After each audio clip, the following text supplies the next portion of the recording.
Just some background. You, Sure. wife and kids. You Both. yeah. Okay. Um, Names, or would you like to include them in the? my wife is Lavinia, Lavinia. We have four kids, and they range in age from 12 to 24. Wow. Yeah. So three boys, one daughter. Active house. See, you did it. I have four kids too, but you did it the conventional way. I had a daughter, and I tried for a son. I had triplet daughters. Wow. So that's what I said when they told me. Wow. So you're Doylestown, PA, native. Originally, yeah, Yeah. Went to Lehigh I did. and went to Penn Law. Right. Um, you really got your start politically with George Herbert Walker Bush, I right? Is did. that correct? Can you tell me a little bit about that and how that Well, started? I guess it begins in 1980. I went to CB West, football powerhouse, state Yes, champion, absolutely. lettered as the extra point holder because I was the third string quarterback. Okay, I can relate to being third string. So. but I got the jacket. But in my senior year, I turned 18. I registered to vote. It's 1980. And my father, who had been a school teacher and guidance counselor, decides to run for the state legislature in Bucks County. He had not been politically active. And in the spring of my senior year, I got completely caught up in his campaign. My dad ended up losing that election, but I was completely gung ho for Ronald Reagan and George Bush at the time. I had funny chance encounters with both of them that spring, having just become of age to vote. And I ended up then going off to Lehigh, all full of piss and vinegar for Reagan and Bush. Quickly realized I was the only person on campus who was excited about politics of any kind, Republican in particular. So I formed this club, and I called it Lehigh University Youth for Reagan Bush. And I tried to recruit students to register to vote and be active. No success. I decided that I would have a keg party and I would bring them out of their dorms, for this kegger, and that's how I would get all this support for Reagan and Bush. The night that I picked, again, 1980, was one of the nights where the Phillies were playing the Royals in the World Series. Nobody came to the kegger. And Ken, I don't mean like five people came, 10, I mean, nobody came. So it's me with a couple of half kegs of beer, and that kind of summed up my campus activities. But what ended up then happening is that George Bush made a visit to the Bethlehem Steel plant a week later. And I got a call because somehow I ended up on somebody's radar screen as having this club. The club really didn't even exist. But somebody called me from Bush's staff and they said, we need motorcade drivers. If you can imagine that in a pre 9/11 world. So I hung up the phone and I recruited everybody on my freshman dorm to drive motorcade cars for the future vice president and president of the United States. And I know it's a long winded answer to your question, but that's the way that I established relationships with some of the Bush people. And ultimately, when I got out of law school and I was 29, Bush appointed me to run the Department of Housing and Urban Development in 5 states. But it all began with that kegger that nobody came to. And it was a totally random. You don't know really how they got the information about the club. Somebody in the local Republican Party must have heard. I probably had called looking for bumper stickers, something innocuous like that. Yeah. And they came looking for me. Hey, you got this club. We need help, not only driving the cars, but unloading the luggage from the plane. I remember this well because there was a Sheraton in Allentown where Bush stayed that night, and the elevators went out. I want to say it was like 7 or 8 floors, and I know that because we had to carry the bags up the staircase to get to his suite of rooms. So we were doing grunt work, but from the grunt work, the guy who ran that visit ended up being the director of advance, meaning he ran all the personal appearances for Bush as vice president. And because of that visit to the Lehigh Valley, he recruited me to be an advance man. And it sort of just progressed, and I maintained my involvement. It was one of these wacky stories of how things happen. I have the opportunity to talk to a lot of interesting people, and it never ceases to amaze me the serendipitous nature of how things happen in life. Correct. From a rather innocuous attempt to try to develop a club that was a failure total failure, Here you make bust. a contact that propels Gets you me a on. presidential Yeah, appointment. Absolutely, it's amazing. I know. Absolutely That's the amazing. way it happened. Now you had other duties with Bush, right? After that start. Well, after that start, I then started doing advance work for him, even while I was in school. And so I would go into a town that he was about to arrive in, and I would plan out his personal appearance, working with the Secret Service and working with other members of his advance staff. And you're what age at this time? So now I'm 19, then I'm 20, then I'm 21. That's amazing. That's a lot of responsibility. It was. I wasn't getting paid for it, but I was a college student and I could live off the per diem. It was like $50 a day. It was beer money for me. Man, that was great. It was terrific. And what was going on is that while I was having this amazing experience with the vice president, I was increasing my involvement politically at home back in Bucks County in the Republican Party. And I was taking on more and more responsibility as someone who was a volunteer for the party, working on different campaigns and so forth. And everything sort of blossomed from that. And ultimately, in the mid-'80s, I was asked to provide some election night commentary by one of the local network affiliates, Larry Kane. There's another story of serendipity I could tell you. And I enjoyed being on TV. I think the ego of it was something that I really enjoyed. And then radio came calling, the old 96.5 FM WWDB. And when I got my foot in for radio, I really loved it. And I thought, this is this is something I would like to do. And I started as a guest, then a guest host. I was a Sunday night guy, then I was the Saturday morning guy, then I was the Sunday morning guy. And it's kind of funny because if you looked at it on a graph, although I don't know why you would, you'd see a steady progression of better and better time slots, almost like there was a plan. But of course, there was no plan. And I decided at a certain point that if I could reverse my careers and be a talk radio host who happened to be a lawyer instead of a lawyer who on the side was a radio host, that was something I wanted to do. So this is all after your post-law degree. You've worked as a lawyer. Correct. For how many years did you I practiced law for 10 years. Okay. And was always maintaining these different involvements at the same time, the politics, the law, and the media. But the more I got into the radio work, the more I decided this was something I wanted to do. Okay, very fascinating. With the theme of this issue is going to be politics, and so I want to talk primarily about that. And there are so many things happening, but let's start with the million-dollar question. Let's talk about the election, this Obama victory. You voted for Obama in 2008, and I've read you officially left the Republican Party in 2010. Why did both of those things happen? What transpired in your life to make you do a philosophical switch? I don't know that it was that things changed in my life as much as it was that I think things were changing in the country, and I was becoming more aware of where I thought there was a deficiency on the part of the Republicans in the war on terror. It's kind of funny because I'm probably the only person you're going to meet who in '08 leaves the GOP on foreign policy grounds, not the economy, which was the driving issue.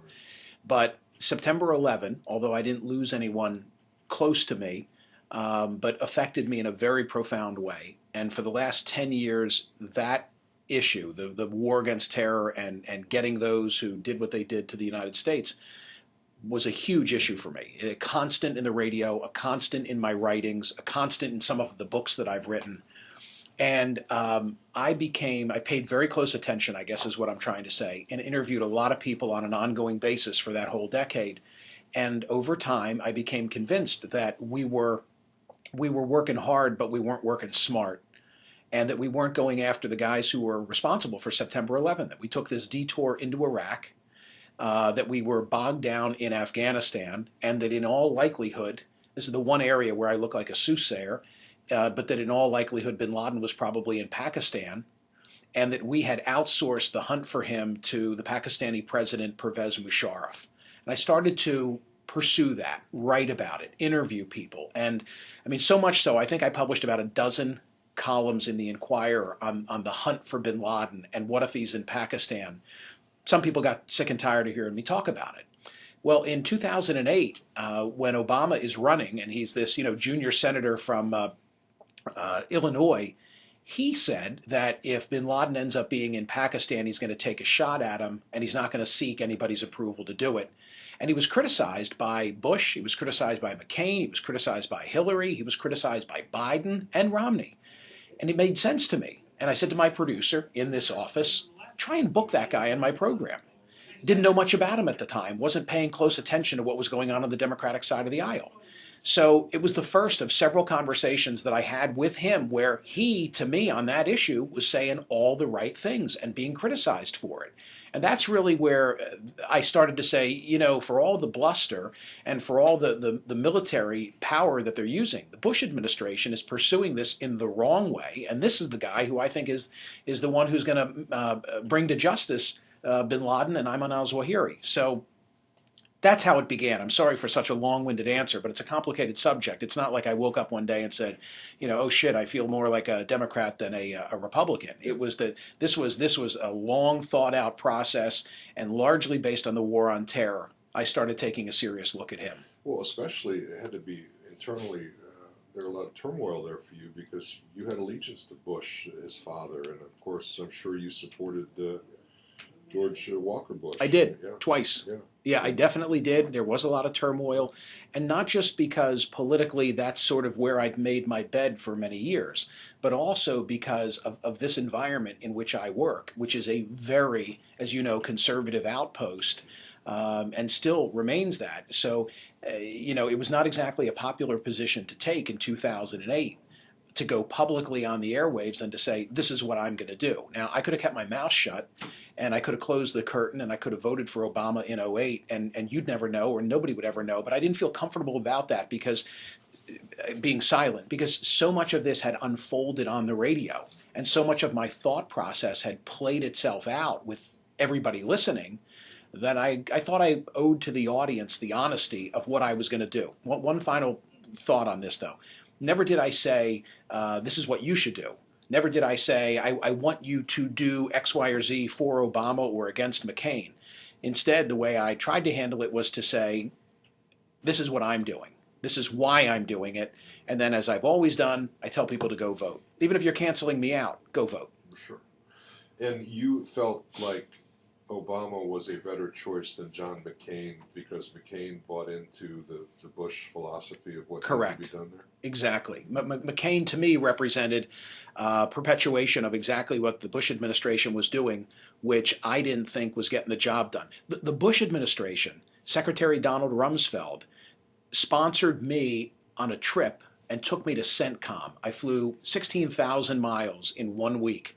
And they had me go to all the hot spots in the Middle East where they were fighting the war on terror, including the CENTCOM headquarters in Qatar. And it was intended to convince me and others who were part of my group that they were on top of this and they were fighting it in the correct way. Instead, I came home, and this was in the midst of this whole process that I'm describing for you. I came home convinced that they were off on a divergent path and that they weren't paying attention to killing the guys who did what happened on September 11. Why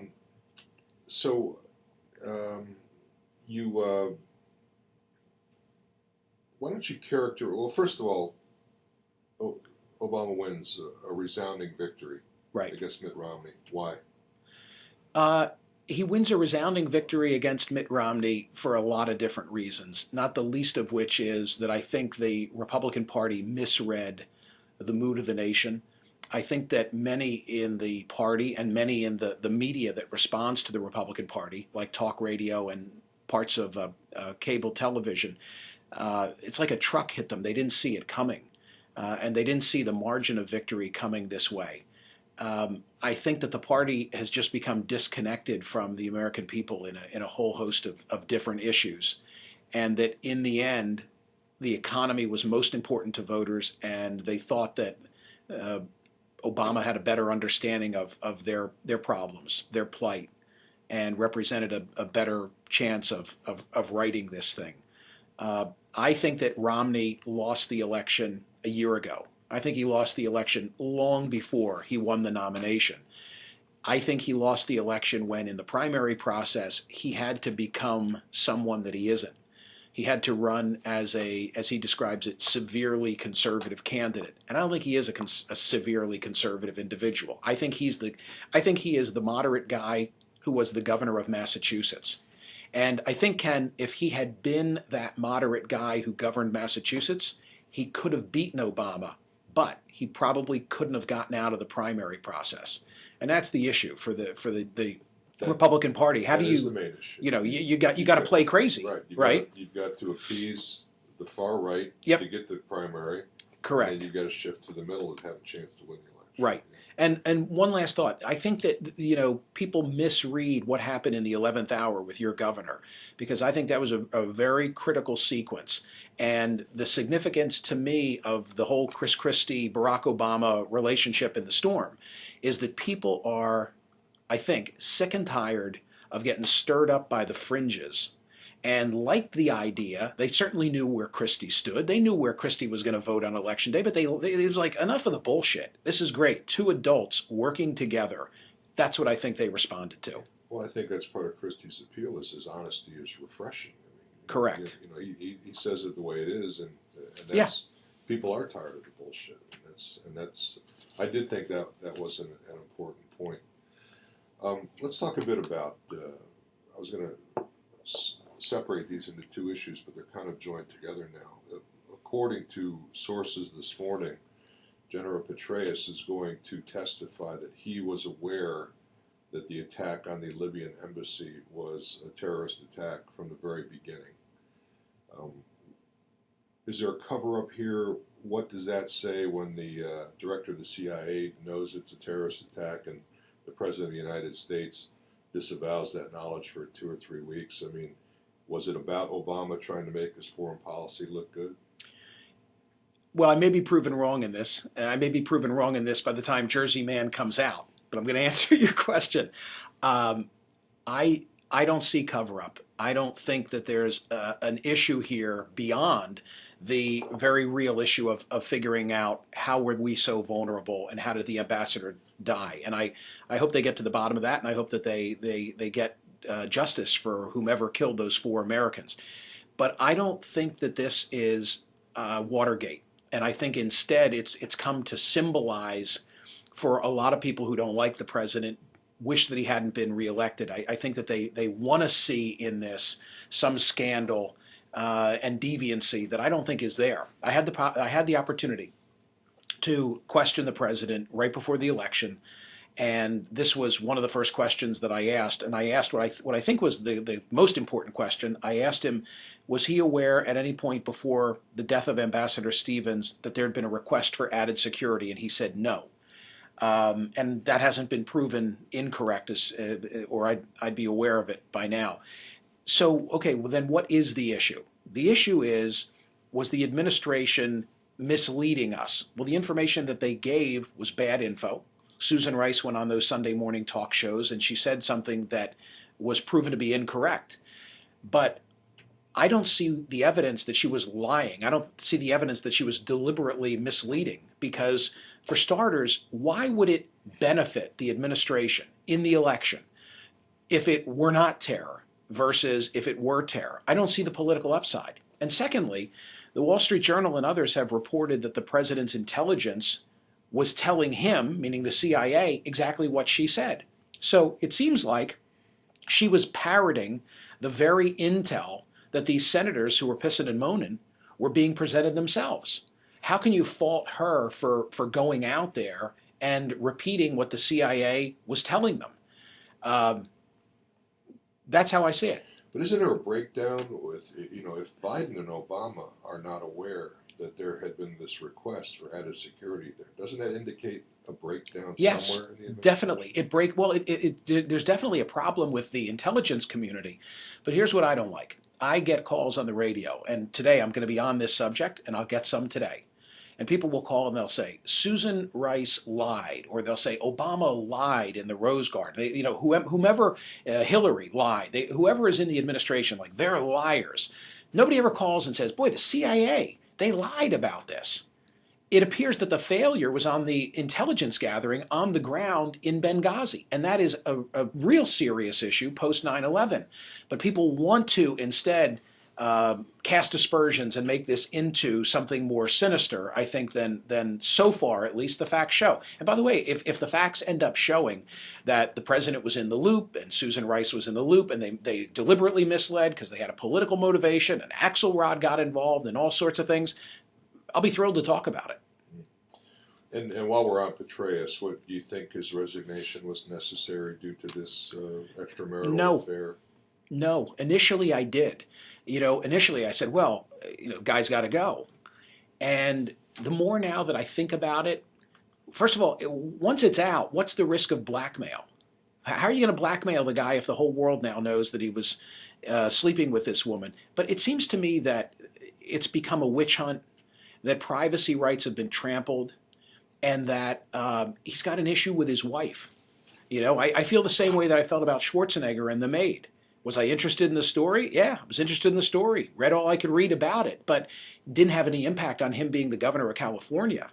And I wonder, who are we keeping out of public service that looks at an issue like this and they say, oh, shit, there but for the grace of God go I, because I've got a skeleton in the closet. Maybe it's a woman, maybe it's not a woman, who knows? But I don't know that anybody can withstand the level of scrutiny that you have to face today. And it's gone too far. I don't know how you dial it back in an internet 24/7 news cycle, but no, I think Petraeus is a talented guy. Everybody seems to agree on that. And the idea that now we don't have that quality of public servant, I think we should evaluate. Let's talk about the political landscape for 2016. We already talked about the GOP and their problems and how they're going to have to change a bit, but what about candidates on the Republican side for 2016?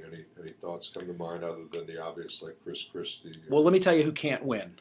Santorum can't win. Huckabee can't win. Palin can't win. Gingrich can't win. All those who are cut from the far right cloth, in my view, could not win a general election. They have appeal in the primary process because who comes out to vote in primaries? The ideologues at both ends of the spectrum. So who could win? Somebody who's going to be able to deal with this demographic shift that I mentioned a couple of moments ago. Jeb Bush, a Chris Christie. The question is, could Chris Christie withstand the primary season and make it to a general election? The Republican Party, I think, right now everybody's talking about the messaging and how do we reach Hispanics, worthy questions. But instead, or in addition, what they should be doing is they should say, how are we going to tinker with this primary and caucus process? Because if we leave that calendar the way in 2016 that it was in 2012, a very small swath of people are going to come out and pick our nominee, and they're going to pick somebody who probably couldn't win a general election. Great example that I like to give is Christine O'Donnell, who gets nominated in Delaware for the U.S. Senate and beats Mike Castle, a guy who'd been governor and congressman. Nobody knows who the hell she is. We know her today because we associate her with some statements she made about witchcraft. She won, but she won because 12% of Republicans came out to vote in that primary. Republicans can't do that. They've got to address the process. What about Paul Ryan? Is he a viable candidate? I don't know. I don't think that Paul Ryan hurt himself by being Mitt's running mate. I don't know that he helped himself the way that we would think. He helped himself with conservatives. He is, I would think, the conservative standard bearer right now. But Wisconsin, I think, was a 7-point margin. He didn't even help carry that state. So I don't know. What about a guy like Bobby Jindal or Marco Rubio or somebody like that? Everybody seems to think that it's Rubio. And why do they? I think it's a pretty simplistic analysis. Well, the Republicans have a Hispanic problem, and here's Marco Rubio, and he is a Cuban American. I'm not so sure that cuts it within the Hispanic community. First of all, there are different gradations within that community. Just because he's a Cuban American doesn't mean that all Latinos are going to be supportive of him. And I think we have a tendency, especially if we're a couple of white guys sitting around analyzing these things, to think that it's that simple. Like, hey, we have to get one of those. I don't know. I'm not seeing it. I may be proven wrong. Anybody that's off the radar that you think might be a surprise in 2016? Well, I don't know that the Republican Party will come to this realization, but I thought that the most talented person on the primary stage was John Huntsman. And Huntsman got blown out of the water, perceived as being insufficiently conservative, when in fact he was a very conservative governor when he was in office, and would have had appeal, I think, in a general election. That's the dilemma. You know, who can the conservatives live with, who's going to be appealing to moderates? I don't know who that person is yet. How about the Democratic side? Biden, Hillary Clinton, or Martin O'Malley, or who do you think will eventually? I don't think O'Malley has it. It's just a gut check, you know, watching him on TV, never met him, never interviewed him. I don't think it's Biden's. I really don't. I think that Hillary is probably the strongest that they have. And for me, the best sign that she has interest is nothing that she has said or done. It's the way that Bill Clinton worked his ass off for Obama in the final couple of weeks, collecting a lot of IOUs out there.